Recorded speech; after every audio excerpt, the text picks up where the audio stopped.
c'est Chloé et aujourd'hui je vous parle des matières de sac les plus fragiles et des matériaux de sac les plus résistants. On va commencer avec les matériaux les plus fragiles parce que c'est là que vous faites souvent le plus d'erreurs. En fait, l'idée de cette vidéo m'est venue parce qu'il y a beaucoup de personnes qui achètent un sac de luxe dans une matière ultra fragile et qui pensent que comme elles ont acheté un sac à 2-3 000 euros, forcément il est de super bonne qualité et qu'il va très bien tenir. Mais il y a des matériaux de sac qui sont fragiles, que ça soit en sac premium ou en sac de luxe, c'est la matière qui fait ça et le prix n'y changera rien. Parce qu'il y a des matériaux qui sont très beaux et même très nobles, mais qui par nature sont très fragiles parce que délicats et on n'y peut rien.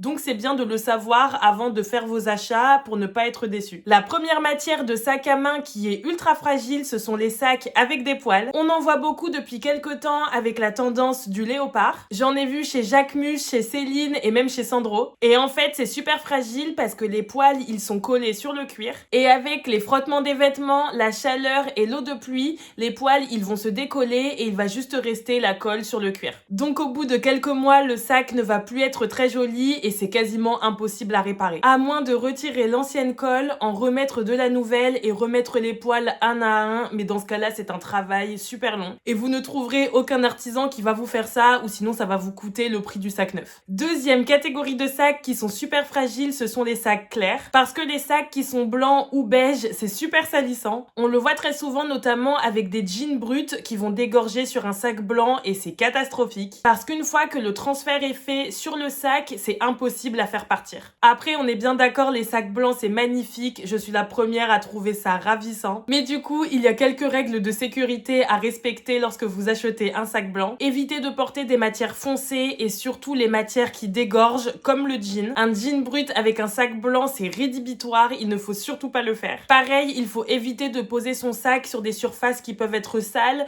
comme un siège de bus ou de métro ou bien une table de café. Votre sac, posez-le sur vous, sur une tenue claire. Et lavez-vous les mains très régulièrement lorsque vous avez un sac blanc, sinon vous-même vous allez mettre de la saleté dessus et c'est super dommage. Personnellement, j'adore les sacs clairs, je trouve ça magnifique, mais je les achète dans des marques premium parce que j'ai trop peur d'abîmer un sac de luxe blanc et qu'il ne valent plus rien au bout de quelques mois. Troisième matière de sac qui est ultra fragile, ce sont les sacs en textile. Et vraiment tous les textiles confondus, c'est-à-dire le jersey, le lin ou encore le jean, parce que le tissu c'est beaucoup plus fragile que le cuir. Et donc, votre sac en tissu, il risque de se tacher ou de se déchirer comme un vêtement, en fait. En fait, un sac en tissu, niveau usure, il faut vraiment le comparer à un vêtement. Lorsque l'on a des vêtements, on sait très bien que ça va très vite de se tacher. Donc, sur un sac en tissu, c'est pareil. Et lorsque l'on a une blouse ou une robe que l'on possède depuis des années, le tissu va bouger avec le temps. La fibre va se détendre et du coup, ça peut facilement se déchirer. Donc, sur votre sac, ça sera pareil. Parce que le tissu, c'est très sensible aux éléments, tout comme le cuir. Un sac en textile, il peut gondoler avec la pluie ou même changer de couleur avec les rayons du soleil. On voit très souvent des sacs en jean brut qui deviennent très très clairs et en fait, ils se sont décolorés avec les rayons du soleil. Et en plus, les sacs en tissu, ils ont vite tendance à devenir poisseux dans le temps. Car en maroquinerie, même de luxe, il y a souvent de la colle qui est utilisée pour assembler certains éléments et cette colle, elle va remonter dans le textile. Donc le sac, au bout de quelques années, il peut devenir poisseux alors que sur le cuir ça n'arrive jamais. Quatrième matière de sac qui est super fragile, ce sont les sacs en raffia. Le raffia et l'osier, ce sont vraiment des matières à porter en été parce que ça craint énormément l'eau. C'est d'ailleurs pour ça que les marques de luxe sortent des collections en raffia seulement en été, déjà parce que c'est plus une matière qui va bien avec la couleur blanche et avec les tenues estivales, mais aussi parce que l'eau c'est vraiment très sensible avec le raffia. Si vous mettez votre sac en raffia sous la pluie, il peut très vite se déchirer, ça va vraiment le détériorer. Ensuite, on a les sacs en daim qui sont également très fragiles. Et pareil que le raffia, le daim craint énormément l'eau. En fait, la moindre goutte d'eau va faire une tache sur votre sac en daim et ça va être impossible à retirer. En plus, les couleurs, elles se ternissent très rapidement sur le daim. Le sac que vous allez voir en boutique, il va être dans un super état, dans une couleur très éclatante. Et après quelques mois d'utilisation, la couleur va se délaver avec l'eau,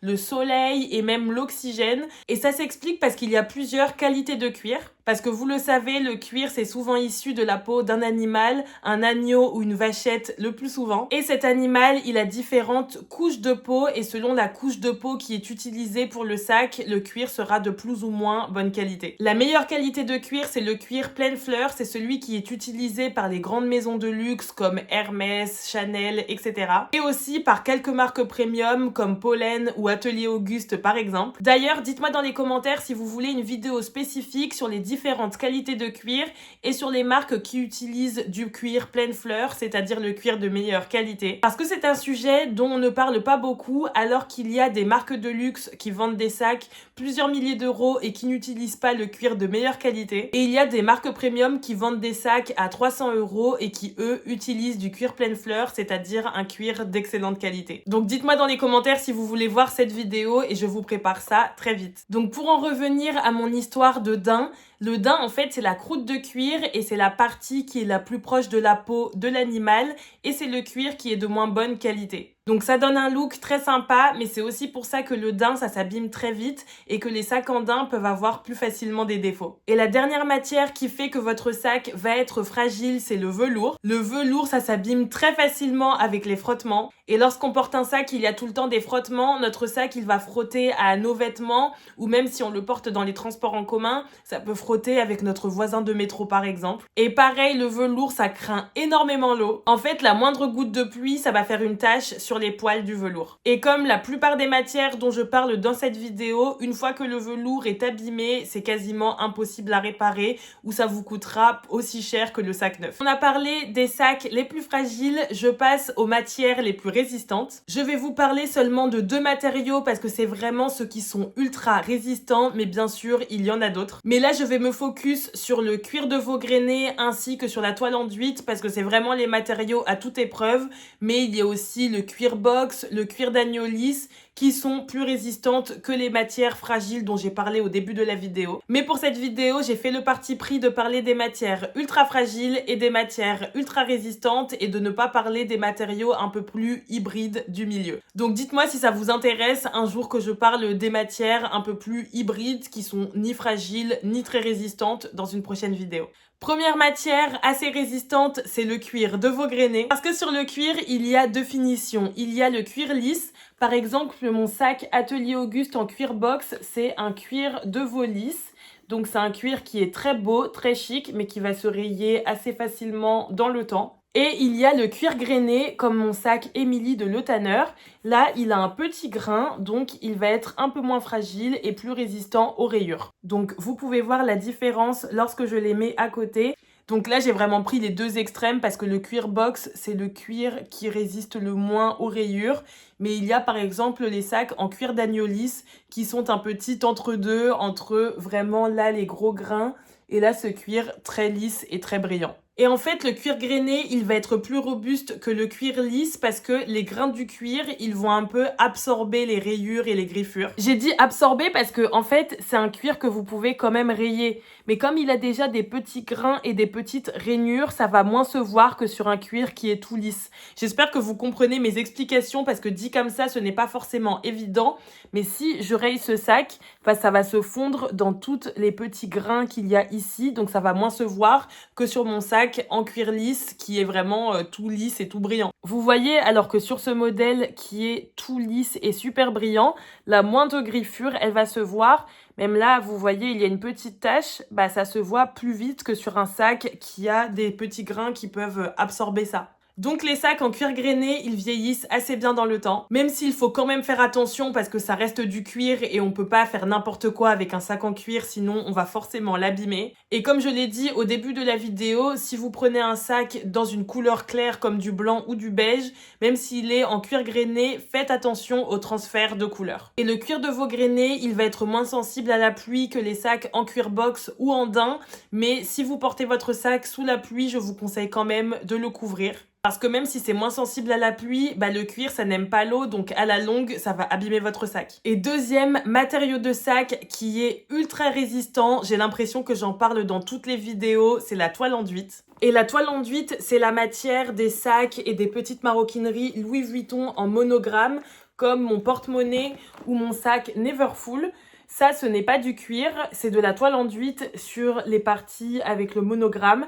Et il y a juste les détails qui sont en cuir, comme les bandoulières de ce sac ou l'intérieur du porte-monnaie. Et à chaque fois que je vous fais une revue d'une pièce Louis Vuitton, je vous l'explique, mais la toile enduite, c'est une matière ultra résistante. Ça ne craint pas du tout les griffures. Regardez, je peux faire ça avec mes ongles sur mon porte-monnaie.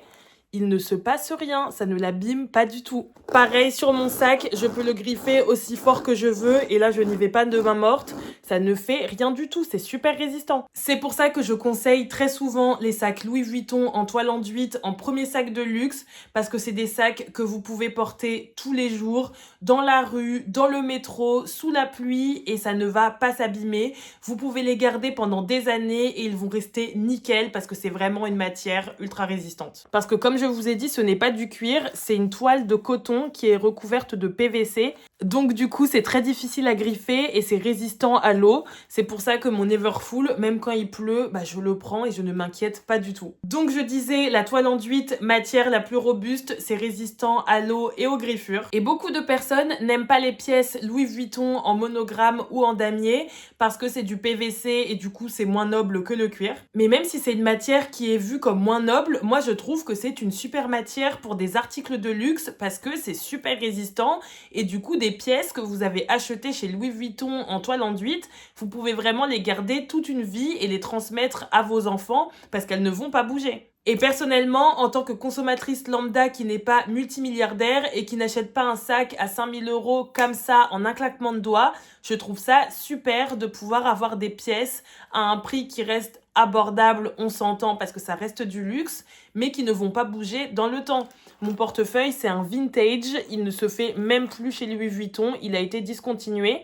Donc pour vous dire à quel point il a des années, et il est en très bon état, il est nickel, mais parce que c'est un matériau qui est vraiment ultra résistant. Et c'est pour ça que l'on retrouve très souvent des sacs Louis Vuitton en seconde main qui ont 40 ou 50 ans et qui sont en super état, parce que la toile enduite, ça ne bouge pas. Et selon moi, ça explique aussi pourquoi les sacs Louis Vuitton sont d'aussi bons investissements, parce qu'ils se conservent super bien dans le temps. C'est pas comme un sac Lady Dior en agneau qui est super délicat, et si vous le portez très souvent, il va se rayer, se griffer, donc il va perdre de la valeur. Alors qu'un Speedy, un Alma ou un Everfull, vous pouvez le porter tous les jours pendant des années et il ne va pas trop s'abîmer. Donc vous pouvez le revendre à un bon prix en seconde main et donc ne pas perdre trop d'argent. Donc on a terminé cette vidéo. J'ai l'impression que vous avez une bonne vision des matières avec lesquelles faire attention car elles sont très fragiles et des matières avec lesquelles vous pouvez y aller les yeux fermés parce qu'elles sont ultra résistantes. Et dis-moi dans les commentaires si tu veux une autre vidéo avec les matières de sacs de luxe qui sont un peu plus entre les deux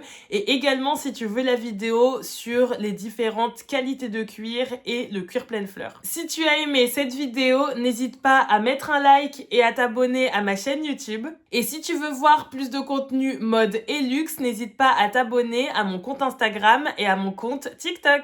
Et à bientôt pour une nouvelle vidéo YouTube.